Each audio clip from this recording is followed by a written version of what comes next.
I'm going to straddle the bike with it standing up, and I'm just going to wiggle the steering wheel.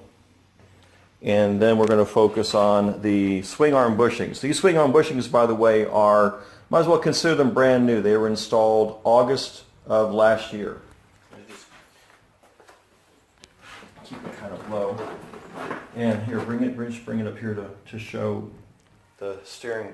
So I'm just going to, well, all I'm doing is I'm just going to wiggle this back and forth enough to agitate the swing arm bushings. Okay, go ahead and focus down here. Okay, so what you're going to see is that bolt should be centered for the most part. And when I wiggle it,